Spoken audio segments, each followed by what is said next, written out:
พระธาตุสีจอมทองวรวิหารและสถานีวิทยุวัดฝายหิน FM 104.5 เมกะเฮิรตซ์ฝายหินได้นำเอารายการธรรมะมาพบปะกับท่านทั้งหลายทุกวันพฤหัสบดีและวันศุกร์ภายใน1 ชั่วโมงเริ่มตั้งแต่เวลา 22 นาฬิกาจนถึงเวลา 23 นาฬิกาดังนั้นในวันนี้ก็เช่นเดียวกันเป็นวันศุกร์ก็จะได้นำเอาธรรมะมาพบปะกับท่านทั้งหลายก่อนอื่นเราท่านทั้งหลายวันนี้เป็นวันศุกร์พรุ่งนี้ก็จะเป็นวันเสาร์เรามาไหว้พระสวดมนต์กันหน่อย อะระหังสัมมาสัมพุทโธภควาพุทธังภควันตังอภิวาเดมิสวากขาโตภควตาธัมโมธัมมังนามัสสามิสุปฏิปันโนภควโตสาวกสังโฆสังฆังนามามินะโมตัสสะภะคะวะโตอะระหะโตสัมมาสัมพุทธัสสะนะโมตัสสะภะคะวะโตอะระหะโตสัมมาสัมพุทธัสสะนะโมตัสสะภะคะวะโตอะระหะโตสัมมาสัมพุทธัสสะอิติปิโสภะคะวะอะระหังสัมมาสัมพุทโธวิชชาจารณะสัมปันโนสุขโตโลกวิทูอนุตตรปุริสธรรมสารถิสัทธาเทวมนุษสานังพุทโธภควาติกายเยนะวาจายวะเจตสาวาพุทเทกุกัมมังปะกตังมายายังพุทโธปฏิคันหาตุอาจยันตังกาลันตะเลสังวลิตุงวะพุทเทสวากขาโตภควตาธัมโมทันเทติโกอากาลิโกเอหิปัสสิโกโอปันญโกปัจจตังเวทิตาโพวินยูหิเตกายเยนะวาจายวะเจตสาวาธัมเมกุกัมมังปะกตังมายายังธัมโมปฏิคันหาตุอาจยันตังกาลันตะเลสังวลิตุงวะธัมเมสุปฏิปันโนภควโตสาวกสังโฆอุชุปฏิปันโนภควโตสาวกสังโฆยายาปฏิปันโนภควโตสาวกสังโฆสาเมจิปฏิปันโนภควโตสาวกสังโฆยะทิทังจัตตาริปุริสยุคานิอัฏฐปุริสปุคลาเอสะภะคะวะโตสาวกสังโฆอาหุนายโยปาหุนายโยทักขินายโยอัญชลีกาลนิโยอนุตตรังปุญญเขตังโลกัสสาติกายเยนะวาจายวะเจตสาวาสังเคกุกัมมังปะกตังมายายังสังโฆปฏิคันหาตุอาจยันตังกาลันตะเลสังวลิตุงวสังเคนะโมพุทธายานามาเมติโลกะโมลิงโลหะกุเตปะเตเทตังปุชิตังสัพพะโลเกหิกิติมันตังมะโนหะรังอาหังวันดามิสัพพะทะอังคาวะหะเยปุเรรัมเมโกเวลาลาคาปะพะเตสะเหเหมะคูหาคัพเพทักขินะโมลีธาตุโยอาหังวันดามิสัพพะทากาเยนะวาจายาเจตสาวาวะชิรังนามะปฏิมังอิทธิปฏิหาริยะการังพุทธรูปังอาหังวันทามิสัพพะโสสัทธาโสถิภวันตุเบ ส สิริธาตามหาเทโลเฮเลโกสิริมังคโลมังคโลปายาเมธาวีมังคโลปายาเทสโกคาโลธานียาปาโมโคเสสานุเสสนายโกโลกานุกัมปิเมตตายาสติปัฏฐานาทารโกสติมาอัปปมาโตจาตังนามาสามิสัพพทาติสิริมังคละสมณะวิสุทธิวงศ์โสภาสง่าองค์ทรงสิริมิวังวายสำรวมยืนเดินนั่งผู้พร้อมพรั่งด้วยละอายทรงนามสติมาไม่ประมาทองค์อาจงามเถระผู้ทรงนามว่าสิริมังคโล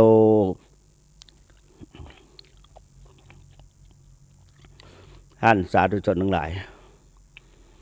วันนี้อาตมาภาพได้นำท่านพุทธศาสนิกชน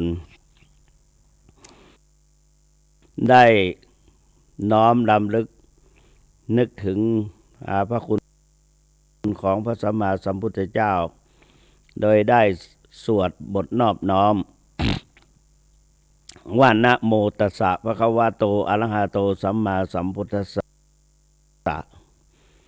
ซึ่งแปลเป็นสวดแปลว่านะโม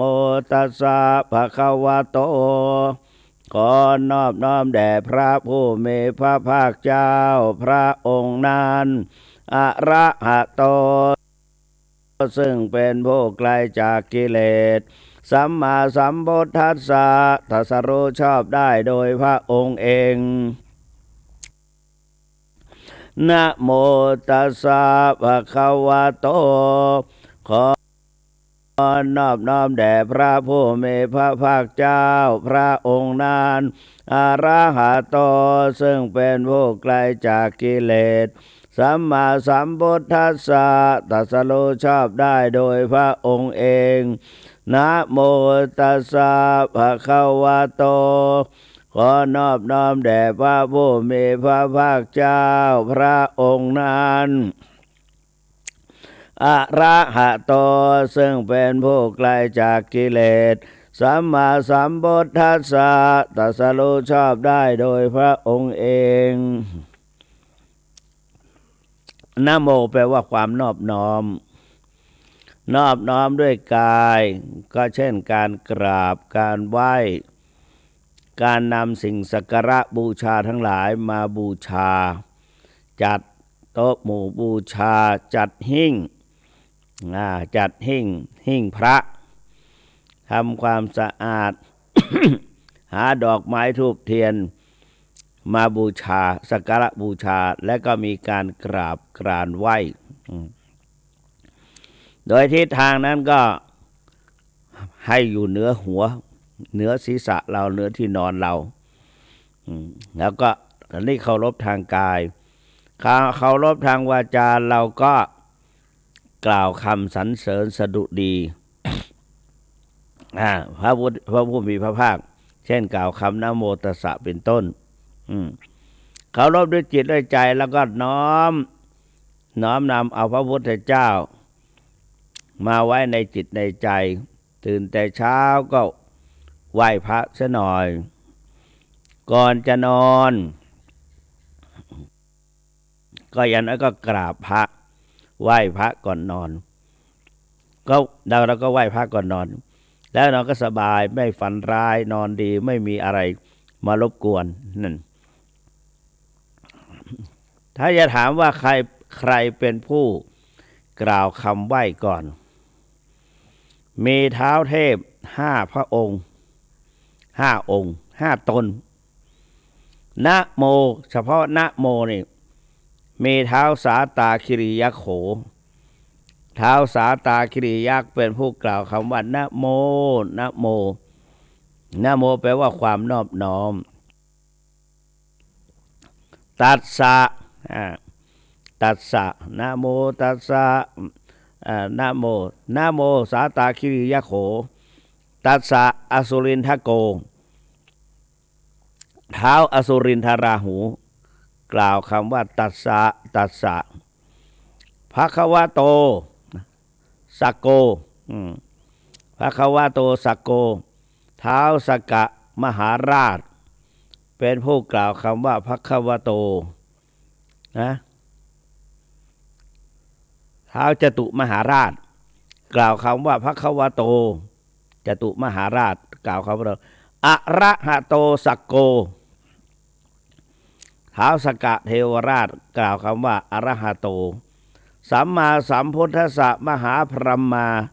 เท้ามหาพรหมเป็นผู้กล่าวคำว่า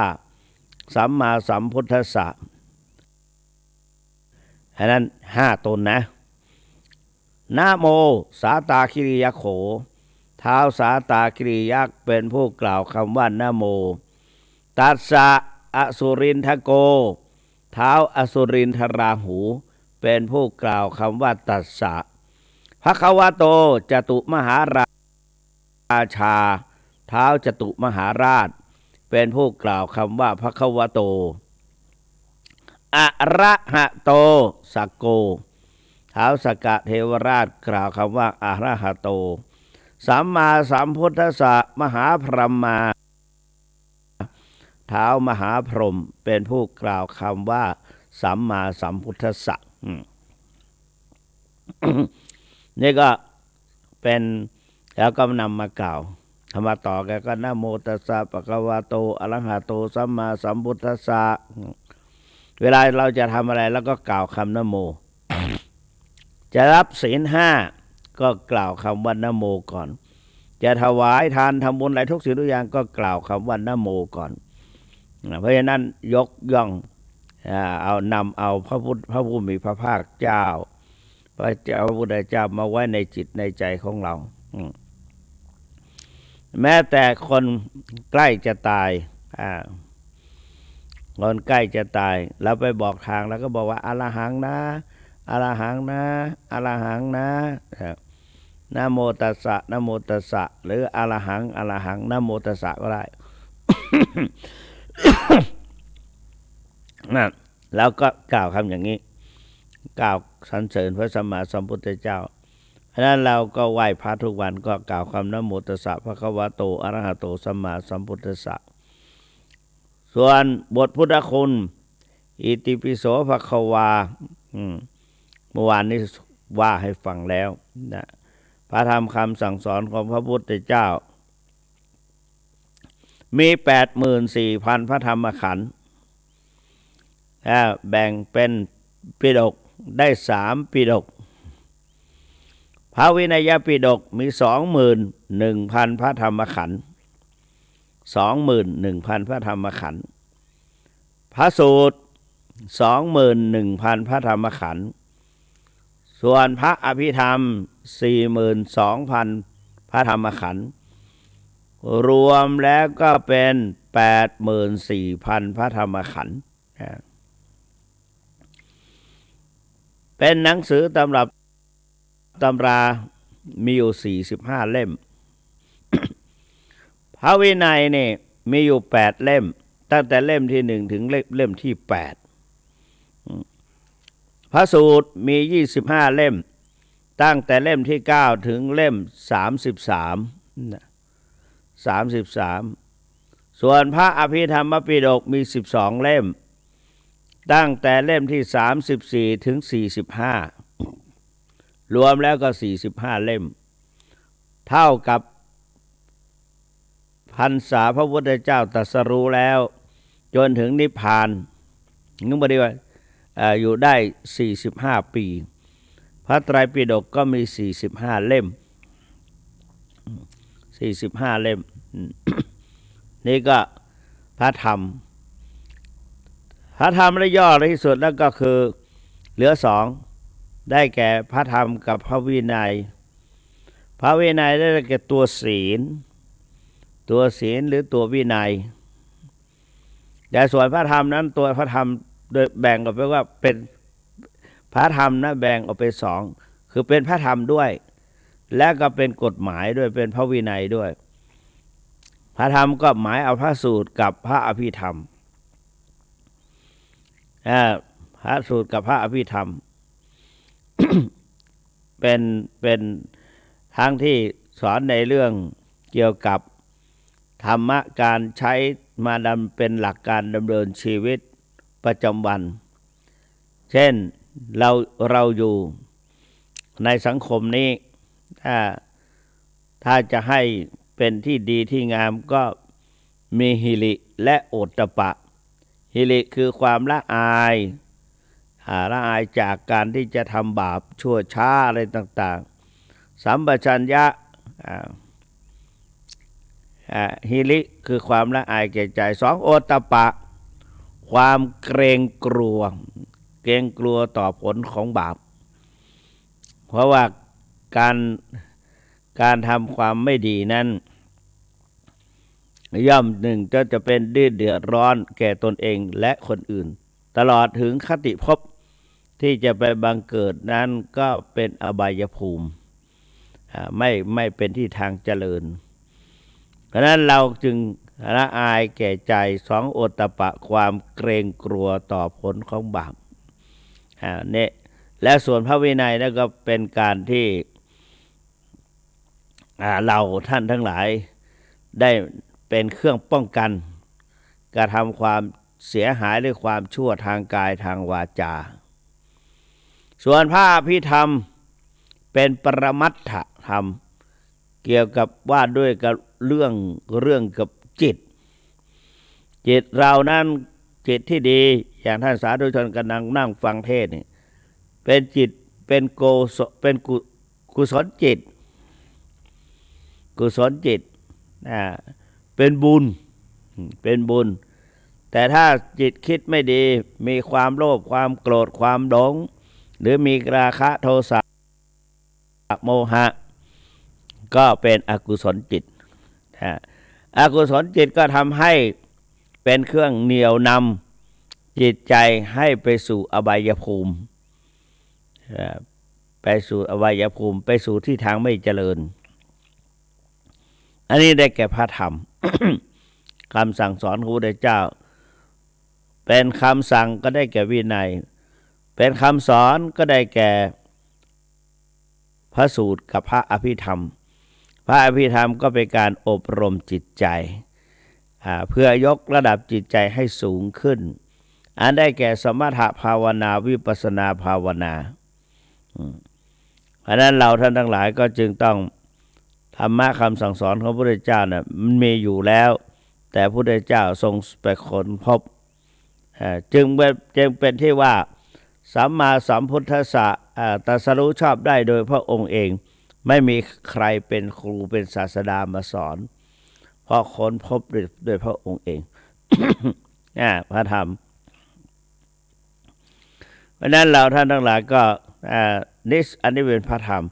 พระพุทธกับพระธรรมส่วนพระสงฆ์ได้และแก่เรียกว่าบุรุษทั้งหลายกุลบุตรทั้งหลายที่มาจากตระกูลต่างๆอายุ21ปีบริบูรณ์หรือว่า20ปีบริบูรณ์เป็น21ย่างถึงจะได้รับการอนุญาตให้บรรพชาอุปสมบทเป็นพระภิกษุเพราะนั้นต้องมีคุณลักษณะบทสวดก็บอกสุปฏิปันโนภควโตสาวกสังโฆสงฆ์สาวกของพระผู้มีพระภาคเจ้านั้นหมู่ใดปฏิบัติดีแล้วปฏิบัติดีเข้ามาก็การประพฤติปฏิบัติก็มีคันธธุระวิปัสสนาธุระคันธธุระก็ต้องท่องสวดมนต์เรียนท่องสวดมนต์แล้วก็เรียนบทธรรมต่างๆถ้าไม่ท่องสวดมนต์ไม่สวดมนต์นี่ก็ถือว่าเป็นกิจวัตรเป็นกิจวัตรเพราะนั้นโบราณจึงบอกว่าเป็นพระต้องมีมนต์เป็นประชาชนต้องมีสตางค์พระไม่มีมนต์ประชาชนไม่มีสตางค์ไปไหนไม่รอด เพราะฉะนั้นเป็นพระก็ต้องท่องสวดมนต์สวดมนต์เป็นประชาชนก็ต้องทำมาหากินให้มีสตางค์ใช้ อุชุปฏิปันโนภควโตสาวกสังโฆสงฆ์สาวกของพระผู้มีพระภาคเจ้าปฏิบัติตรงแล้วตรงกับคำสั่งสอนตรงกับพระธรรมวินัยที่พระพุทธเจ้าได้วางไว้แล้วไม่ไปเรียนนอกลู่นอกทาง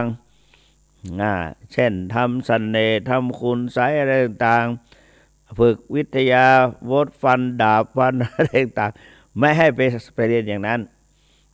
ที่พระพุทธเจ้าตรัสดีแล้วปฏิบัติตรงแล้ว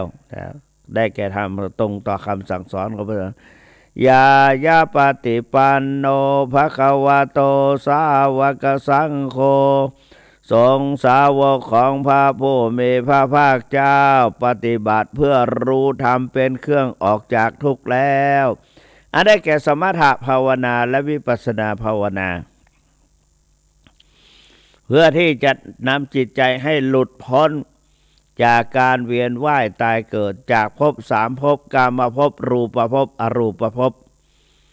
ต้องปฏิบัติเพื่อให้พ้นจากโลกทั้งสามนี้ได้เพราะฉะนั้นนี่แหละก็คือปฏิบัติเพื่อรู้ธรรมเป็นเครื่องออกจากทุกข์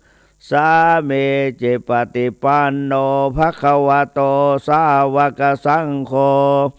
สงฆ์สาวกของพระผู้มีพระภาคเจ้าปฏิบัติสมควรแล้วสมควรแก่ธรรมคนเราทั้งหลายเคยพูดอาตมาเคยพูดว่าเรามีโรคกายโรคใจโรคกายรักษาด้วยเภสัชหรือสมุนไพรหรือเภสัชยาต่างๆหยุกยารักษาไข้แต่ถ้าโรคใจก็ต้องอาศัยธรรมะเช่นสมถกรรมฐานมี40อย่างวิปัสสนากรรมฐานมีถึง6กรุ๊ปด้วยกัน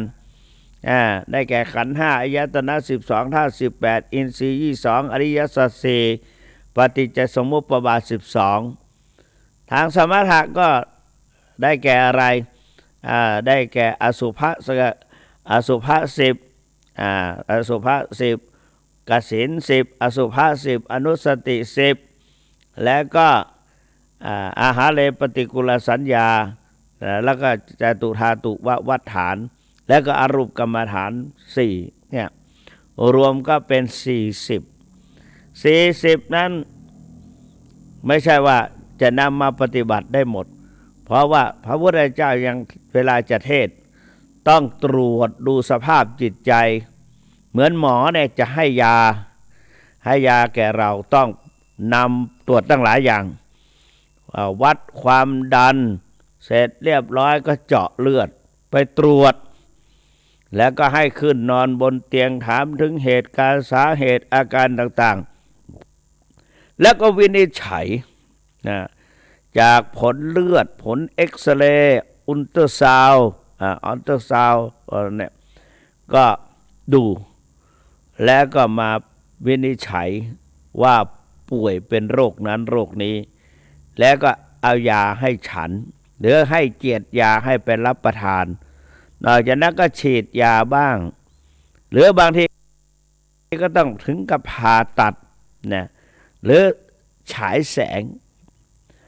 กรรมฐานที่จะมาปฏิบัติก็เหมือนกันเพราะคนเราทั้งหลายมีโรคภัยไข้เจ็บไม่เหมือนกันมีอุปนิสัยใจคอไม่เหมือนกันเพราะนั้นคนจริตของคนก็มีอยู่6อย่าง1ราคะจริต2โทสะจริต3โมหะจริต4วิตกจริต5ศรัทธาจริต6พุทธิจริตเหมือนร้านขายยาเภสัชนั่นเภสัชนี่เภสัชเขาก็นำเอายามาใส่ตู้โชว์ไว้เป็นไม่รู้จักกี่อย่างมากมายและเมื่อมีคนไปขอซื้อยานั้นยานี้ก็ โดยที่ถ้าเป็นหมอตรวจแล้วก็สั่งเอายาชนิดนั้นชนิดนี้ให้ไปรักษาเราก็กรรมฐานก็เหมือนกันคนมีราคะจริตพระเจ้าสอนให้เจริญอสุภกรรมฐานให้กรรมฐาน10ใช่นะ11เช่นอสุภกรรมฐาน10และกายาคตาสติไปดูความสกปรกอสุภะความไม่สวยไม่งามสักว่าพูดง่ายๆก็คือซากศพ10อย่างแล้วก็น้อมมาสู่กายมาสู่กายวาจาใจของเราว่ามาดูแล้วว่าร่างกายของเราตอนนี้ก็สดใสเปล่งปลั่งเดินเหินเดินย่างก็ไปไหนก็ได้แต่ถ้าเราตายไปแล้วเราก็จะไม่ต่างอะไรกับซากศพที่เราพิจารณามาอันหนึ่งซากศพที่ตายแล้วในอาการต่างๆอดีตมันก็ปิดตัวเป็นตนอย่างเรานี่แหละเนี่ยให้น้อมมาอันนี้เรียกว่ากรรมฐานแก้ความโลภะหรือว่าแก้ราคะจริตต่อไปโทสะจริตนี่เราจะมองเห็นได้ราคะจริตนั้นส่วนมากเราก็สำรวมกลัวคนอื่นจะรู้คนอื่นจะเห็นว่าเป็นคนที่มีราคะโทสะโมหะหรือว่ามีราคะมีความกำหนัดมีโลภะมีความโลภอยากได้ของคนอื่นทีนี้ไม่ใช่อยากได้คนอื่นอยากได้ในขันธ์ห้าเรียกว่าเรื่องปัญจกรรมคุณ5คือรูปเสียงกลิ่นรสโผฏฐัพพะธรรมารมณ์ได้แก่ร่างกายของคนอื่นนะร่างกายก็เพศตรงกันข้ามอันนั้นก็ต้องเรียกว่าราคะเมื่อมีราคะความก็เดือดร้อนก็ต้องไปพิจารณาซากศพ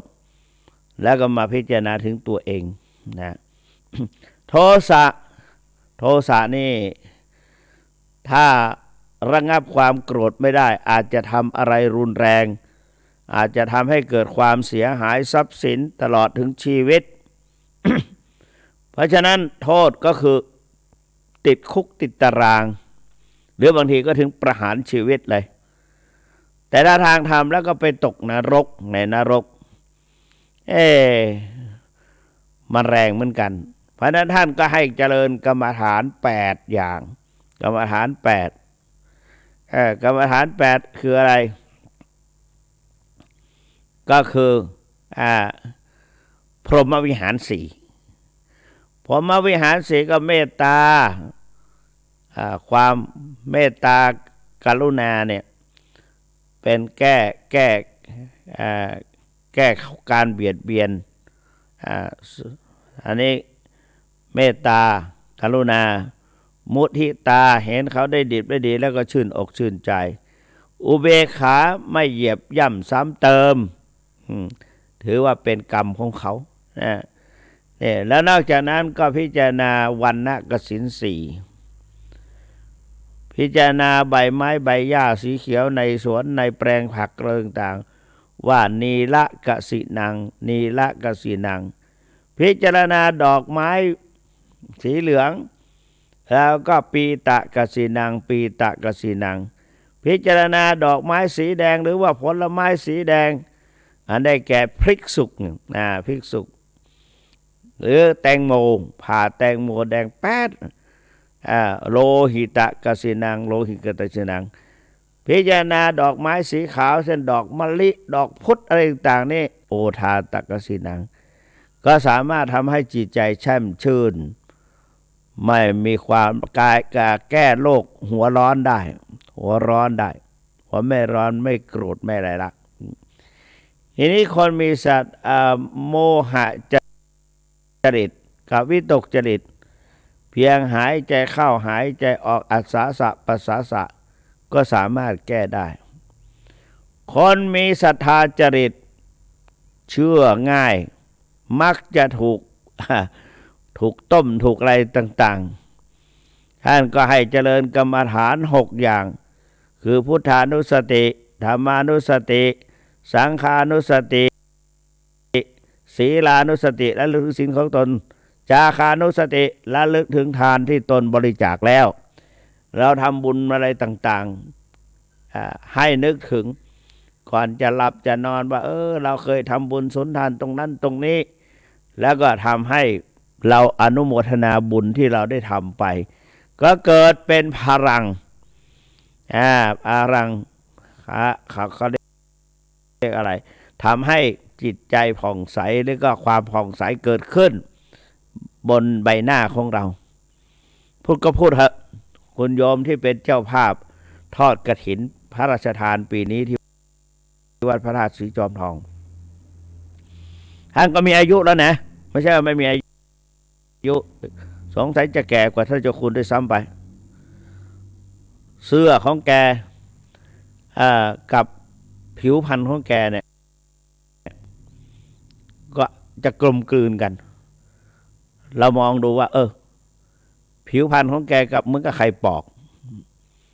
เหมือนกับเราต้มไข่หรือนึ่งไข่เป็นฟองๆแล้วก็มาแกะล้างน้ำเนี่ยมองล่าหรือออร่าอะไรก็ไม่รู้ออกมาทำให้ผิวพรรณเปล่งปลั่งเราจะชมก็เราก็เป็นพระก็บอกว่าเนี่ยผิวพรรณดีนะเนี่ยโยมไปดูในกระจกใบหน้าของโยมกับเสื้อของโยมเนี่ยออกจากคล้ายๆกันเนี่ยนะเปล่งปลั่งเขาว่างั้นเหรอไปดูไม่พูดมากไม่ดีว่างั้นพูดมากไม่ดีว่าแต่มาไม่อยากพูดแต่ก็ชมนะไปดูกระจกดิเนี่ยคือคนบุญเขาทำบุญนึกถึงทานที่ตนบริจาคแล้วเรียกว่าจาคานุสติ1พุทธานุสติระลึกถึงคุณพระพุทธเจ้าธรรมานุสติระลึกถึงคุณพระธรรมสังฆานุสติระลึกแล้วก็ศีลานุสติระลึกถึงศีลของตนจาคานุสติระลึกถึงทานที่ตนบริจาคแล้วเทวตานุสติระลึกถึงคุณที่ทำให้ตนเองได้เป็นคนใจสูงเป็นเทวดาอันได้แก่หิริและโอตตัปปะพระสงฆ์ก็มานำมาสวดให้ฟังในงานมงคลต่างๆว่าหิริโอตตัปปะสัมปันนาสุขธรรมสมาหิตาสันโตสัพปุริสาโลเกเทวธรรมติวุจเลนะ แล้วก็นำมาสวดนี่ก็คือเป็นกรรมฐานที่คนมีศรัทธาจริตต่อไปผู้ที่จริตเจริญอุปสมานุสติและลึกถึงคุณธรรมที่จะทำให้บรรลุมรรคผลนิพพานว่าไปแล้วนะอุปสมานุสติ แล้วก็มรณสติไปอยู่ในพุทธิจริตนึกถึงความตายเมื่อวานนี้อาตมาพูดความตายเยอะไปมีญาติโยมบอกว่าจะพูดถึงความตายเยอะไปไม่อยากตายใช่อาตมาก็ไม่อยากตายเหมือนกันไม่มีใครอยากตายแต่ว่าเมื่อถึงคราวก็ต้องตายเมื่อถึงคราวก็ต้องตายเพราะนั้นจึงนึกถึงมรณสติกรรมฐานไว้นึกถึงความตายนึกถึงความตายสบายนักมันหักรักหักหลงในสงสารบรรเทามืดโมหันอันธการหรืออนธการก็ได้ทำให้หายสะดุ้งไม่ยุ่งใจก็พิจารณาถึงมรณสติกรรมฐานว่าสัพเพสตามรันติจะมริงสุจะมริสเรตเถวหังมริสามินัตถิเมเอทะสังสโยสัตว์ทั้งหลายย่อมตายไปแล้วก็มีกำลังจะตายก็มีพึงตายก็มีแล้วก็จักตายก็มีนะ เพราะนั้นเราจะหนีความตายไปไม่พ้นเมื่อหนีความตายไปแล้วเนี่ยร่างสรีระร่างสังขารเราก็ทิ้งไว้อยู่ในปัทภีดลคือบนพื้นดินหรือจะเอาไว้ในหลุมก็แล้วแต่ เนี่ยก็ตกอยู่บนพื้นดินนี่แหละเพราะว่าได้ตัวส่วนใจไปแล้วใจนั้นท่องไปในภพภูมิต่างๆบางชาติก็ได้เกิดในที่ดีมีความสุขบางชาติก็ได้เกิดเป็นสัตว์เดรัจฉานเคยพูดมาหลายครั้งสัตว์เดรัจฉานมีมากมายนะก็ คนเราก็สามารถที่จะไปเกิดได้เราอยู่ทุกวันเนี่ยสามารถจะไปเกิดได้เช่นในธรรมเหนือที่เป็นเขาเป็นผูกคัมภีร์แต่งมีหลายระบำมีหลายสูตร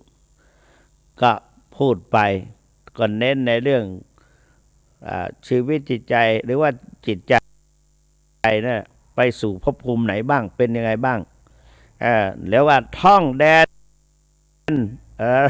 ท่องแดนสนธยาอย่างนี้นะก็นี่แหละเพราะนั้นเราก็พิจารณาถึงความตายแล้วก็พิจารณาอาหารการกินเป็นของปฏิกูลสัญญาเป็นของปฏิกูลสำคัญว่าเป็นของปฏิกูลและก็จัดว่าเป็นธาตุโยมสาธุชนทั้งหลายเมื่อเช้านี้ตั้งแต่เช้ามาเนี่ยพระเจ้าคุณสุวรรณเมธีพอดีมีพระเจ้าคุณพระทำอะไรก็ไม่ลืมไปแล้วชื่อเหมือนเดียวกันแสวงเหมือนกันท่านเป็นกรรมการมหาเถรสมาคมอยู่วัดบวรนิเวศวิหารมาจัดมีการเจ้าพระคุณสมเด็จพระวรรณรัตน์อาพาธเป็นมะเร็งที่ลำไส้ต้องเข้ารักษาตัวที่โรงพยาบาลท่านเกิดปีชวดท่านมีความปรารถนาจะมาไหว้พระธาตุสีจอมทองเพราะว่าใครเกิดปีชวดก็ต้องมาไหว้พระธาตุจอมทอง อย่างอาตมานี่ต้องไปไหว้ต้นโพที่พระพุทธเจ้าประสูติตรัสรู้ปรินิพพานนั่นหรือต้นโพที่พระพุทธเจ้านั่งประทับใต้โคนแล้วก็บรรลุเป็นพระอนุตตรสัมมาสัมโพธิญาณหรือว่าพุทธคยาต้องไปกราบโน่นก็กำหนดไว้อย่างคนเกิดปีอะไรปีหมาก็ต้องไปไหว้พระเกศแก้วจุฬามณีแต่พวกวันนี้เขาก็ดึงเอามาไว้ที่วัดเกศการาม วัดพระธาตุสีจอมทองบวรวิหารเหมือนกันมีประชาชนมาไหว้โดยบอกว่าตนเองเกิดปีชวดความจริงเกิดปีไหนก็ไหว้ทั้งนั้นแหละอาตมาเกิดปีมะเสงก็ยังไหว้ใครๆก็ไหว้ทั้งนั้นแหละขอให้ได้ไหว้ได้กราบได้ไหว้เราไปทัศนศึกษาที่ประเทศศรีลังกาก็ดีประเทศพม่าก็ดีประเทศอินเดียก็ตามแล้วก็ไปตามวัดต่างๆแม้แต่ไปเที่ยวในภาคอีสานหรือในภาคเหนือนี่ก็ได้เข้าไปในวัดก็ต้องกราบพระแต่ว่าเราไม่ได้อันเนี้ยก็คือไหว้ได้ทั้งนั้นกราบได้เท่านั้นนี่แต่ว่ามีความเชื่อว่าเขาไปกำหนดว่าพระธาตุจอมทองทักษิณโมลีธาตุเป็นธาตุประจำคนเกิดปีชวดแต่ความจริงองค์เจดีย์นั้นน่ะไม่ใช่พระทักษิณโมลีธาตุนะทักษิณโมลีธาตุนั้นอยู่ในพระอบทองคำไว้ในมณฑปภายในพระวิหารหลวงแล้วก็จะอัญเชิญมาก็วันมาฆบูชาจนถึงวันใกล้เข้าพรรษานั่นแหละวิสาขบูชานั้นแล้วก็อาราธนาให้เข้าอยู่จำพรรษา8 เดือน8 เดือนออกพรรษาแค่กี่เดือนเสีย4 เดือนพวกเราออกพรรษาเราจำพรรษาแค่3 เดือนออกพรรษาก็ตั้ง9 เดือน เพราะนั้นนี่ก็มาพูดถึงพระทักษิณโมลีธาตุแล้วก็มีคนมากราบมาไหว้ไหว้พระธาตุอันนั้นหลวงพ่อเจ้าพระคุณสมเด็จพระวรรณรัตน์ท่านก็ให้ตัวแทนปัจจุบันนี้เก่งจริงๆในขณะที่ถ่ายทอดนี้ไปท่านก็นั่งอยู่โรงพยาบาลหรือนอนโรงพยาบาลก็เห็นประนมมือไหว้อยู่ได้ยินเสียงสวดมนต์ สวดมนต์เจริญพระพุทธมนต์ให้ท่านก็ดีอกดีใจเนี่ยมากราบมาไหว้แม้แต่เจ้าฟ้าเจ้าแผ่นดินก็สมัยก่อนก็พระบาทสมเด็จพระปรเมนทรรามาธิบดีจักรีนฤบดินทร์ลืมไปละมันไม่ได้ว่านานนะก็พระเจ้าอยู่หัวรัชกาลที่10ของเราก็เคยมาไหว้พระทักษิณโมลีธาตุ2 ครั้ง 3 ครั้งละนี่ก็คือเราไหว้พระพุทธรูปฉะนั้นก็นี่แหละเราสวดมนต์ภาวนาแล้วก็ทำธรรมะคำสั่งสอนของพระสัมมาสัมพุทธเจ้าได้อยู่ 84,000 พระธรรมขันธ์ดังที่ว่าแล้วนะพูดไปพูดมาก็41แล้วก็เหลืออีก19 นาทีจะเปิดเหลือ18 นาทีในคราวนี้ก็จะเปิดโอกาสให้ท่านสาธุชนได้คุยกับท่านเจ้าคุณพระสุวรรณเมธี0817830215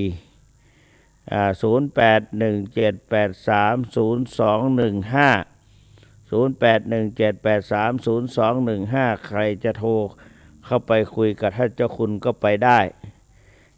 0817830215วันนี้ฟังเจ้าคุณพูดมีฟังมีกันเจริญพรโทรจากไหนเอ่ยครับรู้แล้วรู้แล้ว หนาวไหมเชียงดาวหนาวไหมเย็นนะเย็นเหมือนกันนะท่านได้ขออนุโมทนานะโยมนะ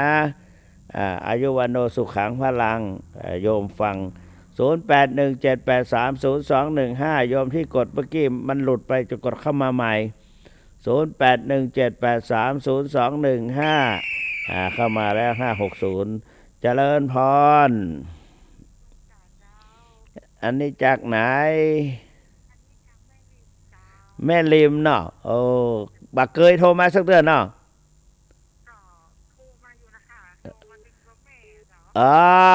สาธุขอให้ตึงแม่ตึงโลกโชคมีโชคดีจะดีแล้วขอบคุณเจ้านาคอายุวันโนสุขังพลัง0817830215 2 ลายแล้วนะพอจะเข้ามานี่เข้ามาแล้วเจริญพรอันนี้ที่ไหนเยอะไปไม่แจ่มเลยเดินตะกี้พูดไปมาเดี๋ยวไม่แจ่มไม่แจ่มม่วนเนอะนะเมื่อก่อนนะพอกว่าจะหันตะวันในยามหนาวเนี่ย9 โมงวะเนี่ยปัจจุบันนี่เหมือนกันแล้วนะขอขอบคุณเนอะอายุวันโนสุขังพลังเนอะ0817830215กดเข้าไปได้เลยเหลือประกันใด0817830215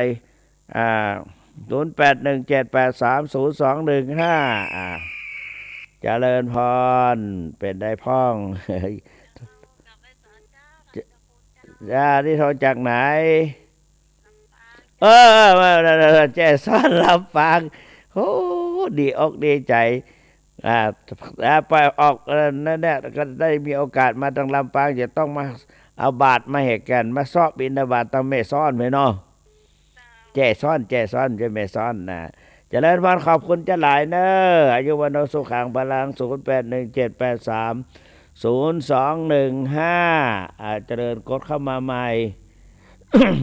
0817830215เหลือ5 นาทีนะเร็วไม่ใช่15 นาที0817830215นะหลายคนบอกว่าบักกดคนอื่นกดว่านะก็มาเป็นยังนะมีโอกาสก็กดเข้ามามาติชมบางทีก็การนี่ก็บางทีก็นำเอาสวดมนต์มาแปลแม้แต่ศาลาก็เหมือนกันเพราะอะไรมาต้องตื่นเช้าไปทำวัดเพราะอย่างนั้นก็พอตี 5มาเพื่อก็รอฟังโอวาท ถ้าเจ้าคุณก็ต้องพยายามมีอย่างดีๆไปอู้กับเปิ้นเจริญพรจ้านี่เธอจากไหนล้องัวแดงล้องัวแดงสกกะแปงนะท่านหลวงพ่อด็อกเตอร์ได้เปิ้นเก่งพัฒนาวัดงามนะพระครูวิมลญาณประยุทธ์นะเจ้าคณะอำเภอสกกะแปงท่อข่าวก่อนเกือบบัดดีเนาะ แต่ก็หายละเป็นปกติฮะอันนั้นนะพักผ่อนว่าเป็นยังมีหลายคนนะเป็นนั่งเฝ้าวิทยุนะเจริญพรขอบคุณมากอายุวโนสุขังพลัง0817830215กดเข้าไปเลย0817830215กดเข้าไปเลยบักกดก็นะมันเหลือแถมบักกี่นาทีแล้วเนอะ0817830215มีหลายคนเขาไปนอนฟังวันนั้นมีโยมคนหนึ่งอายุเท่าละนะแต่เปิดดูรายการ เจริญพรอันนี้สันทรายเนาะ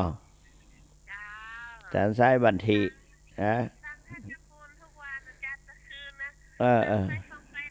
รับไปยังนาน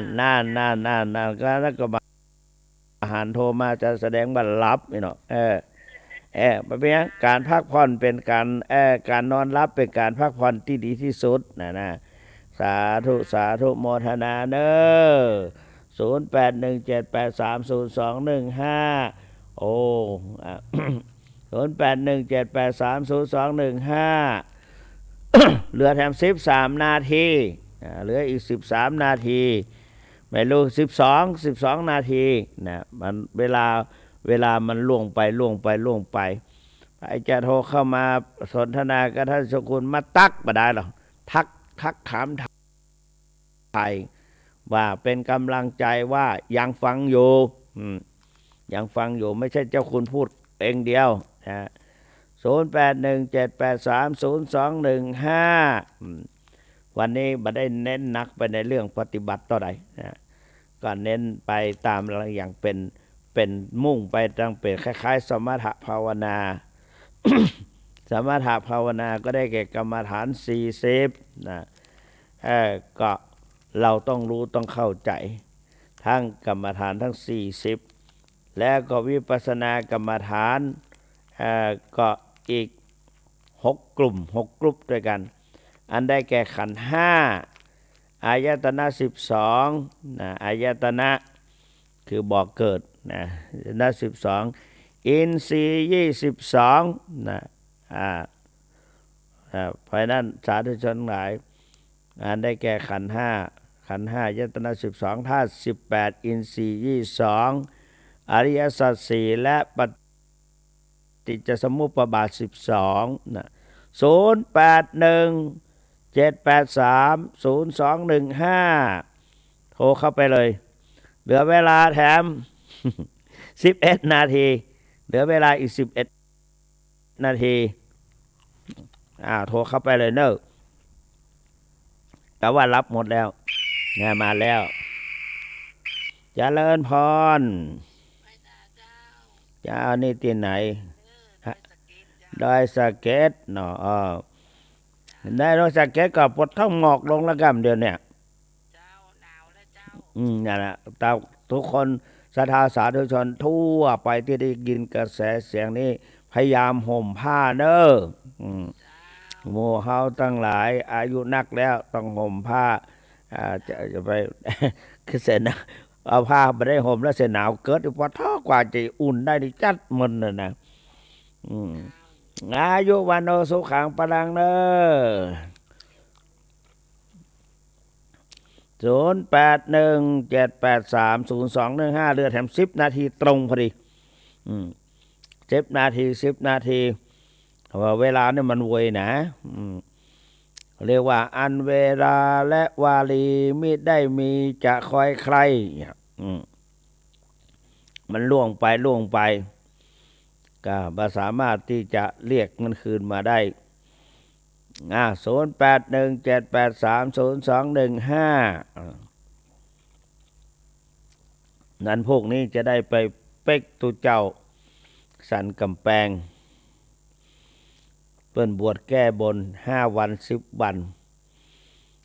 ได้พี่น้องจะไปบวชตอนแรกว่าจะไปภาคเช้าพอดีวันอาทิตย์จะตรงกับวันพระว่าอย่างนั้นในวัดพระธาตุจอมทองตะเกียได้มาสวดบทสรรเสริญพระคุณของหลวงปู่ชื่อว่าสิริมังคโลแล้วก็ว่าสิริธาตามหาเทโลเราก็ต้องสวดเพราะว่าหลวงปู่มีคุณนั่นน่ะมีคุณมีบุญมีคุณต่อวัดต่อวาต่อศรัทธาประชาชนเพราะท่านมุ่งมั่นสอนวิปัสสนากรรมฐานเพราะฉะนั้นท่านเรือแถม8 นาทีถ้าหากสาธุชนทั้งหลายกดเข้ามาภัยยังมารับตึกกดเข้ามาลูกเปิดไฟกดเข้ามาหน่อย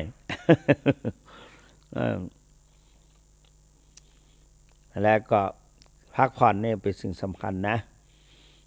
ไหว้พระสวดมนต์นั่งสมาธิหรือนอนก็ได้นอนสมาธิถ้านอนหงายหายใจเข้ายาวๆกำหนดว่าหายใจเข้าหนอหายใจออกยาวๆกำหนดว่าหายใจออกหนอเอาสติไปไว้ที่จมูกถ้าท้องมันพองขึ้นก็เอาสติวิ่งไปกำหนดที่ท้องว่าพองหนอแล้วมันมายุบสกรรมก็รู้หนอรู้ว่ามันมายุบสกรรมแล้วก็นอนหนอแล้วก็นอนหนอเนี่ยก็มันจะเปลี่ยนไปมันเป็นกฎอนิจจังมันจะเปลี่ยนของมันเองเหลืออีก7 นาที0817830215มีไหม7 นาทีสงสัยไม่มีละเพราะนั้นท่านสาธุชนทั้งหลายมาแล้วเจริญพรเจ้านี่โทรจากไหนยายแดงปะคอยใต้ฮะเบอร์ 1ยายแดงปะคอยใต้ฟังเหมือนได้ยังก็หาลูกนี่ก้าก็หาว่าเบอร์ 1เนี่ยคนอื่นเปิ้นโทรมาจัดเหมือนแล้วเนี่ยให้อย่ารับไปนี่เนี่ยขอโทรมาจะหลายเบอร์ละจับผิดได้ละไปยังฮะมันเป็นเอียกขออนุโมทนาตัวเนอโรคภัยไข้เจ็บหายไวๆนะนั่นที่ท่านเจ้าคุณฮืนนั่นน่ะสัพเพอัตตภาวะปริยาปันนาอเวลาอภยาปัชชาอนิคาสุขีอัตตานังปริหะรันตุเสกน้ำกินเหลืออีก6 นาที0817830215 6 นาที54 นาทีละเหลือ6 นาที0817830215 6 นาทีก็ญาติโยมจะได้รับกันเต็มที่ละไปฟังรายการอื่นเหรอกันนะ0817มาแล้วเจริญพร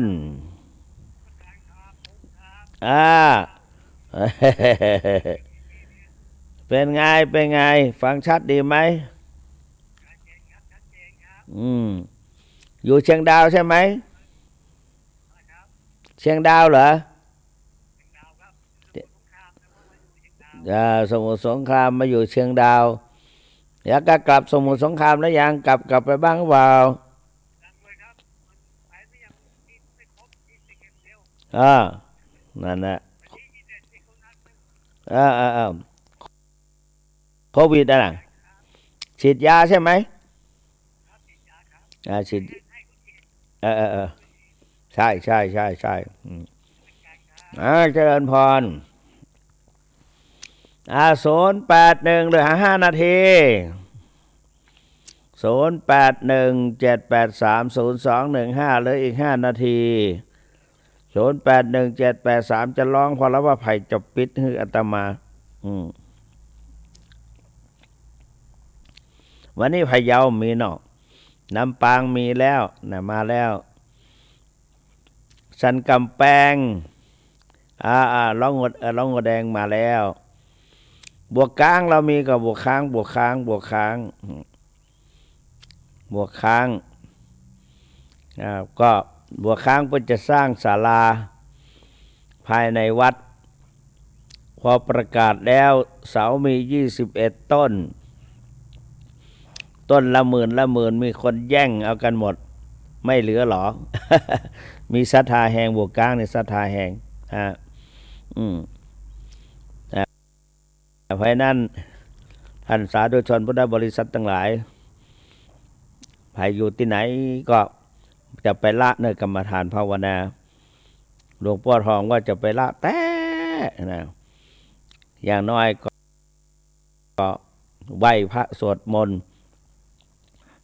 แล้วก็กรรมฐานภาวนาสัก5 นาทีนะ5 นาทีเหลือ3 นาที0817830215พอบนจอทีวี0817830215นะแล้วมีหลายคนถามว่า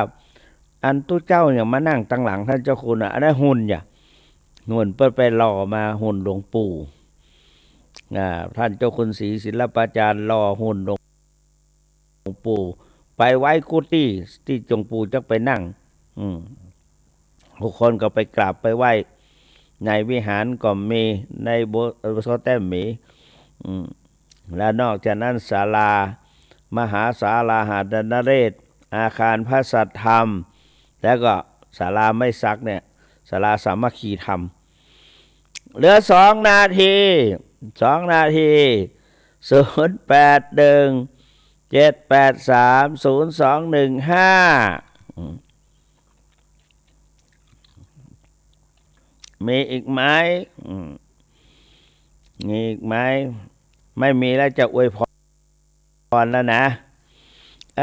ใกล้ปีเก่าจะผ่านไปปีใหม่จะเข้ามาแทนที่ขอให้ท่านศรัทธาสาธุชนทั้งหลายมาแล้วเบอร์สุดท้ายเจริญพรที่ไหนเนี่ยโอ้แม่ปูคาจังไปวัดแม่ปูคาพ่องกับพระนอนปูคาอยู่ปูคาเหนือนี่ปูคาใต้กะปูคาเหนือแต่ว่าวัดอันพระนอนปูคานี่อยู่ตรงไหนอยู่หัวฝายเนาะนี่มันตำบลปูคาเยอะละดีละพระนอนปูคานี่เป็นศรัทธารวมกะนั่นอนุโมทนาฮะแม่น่ะแม่นเมื่อก่อนอาตมาไปกะมากะเมื่อก่อนอาตมาดีอกดีหมดเวลาพอดีขอขอบคุณเจ้านักเนออายุวันโนสุขังพลังเนอท้ายที่สุดนี้ขออนุภาพคุณพระศรีรัตนตรัยจงปกปักพิทักษ์รักษาให้ท่านทั้งหลายนิราศปราศจากทุกโศกโรคภัยปรารถนาสิ่งใดให้สำเร็จเป็นผลจุเยื่องชุบประการเหมือนกันทุกท่านเทอญ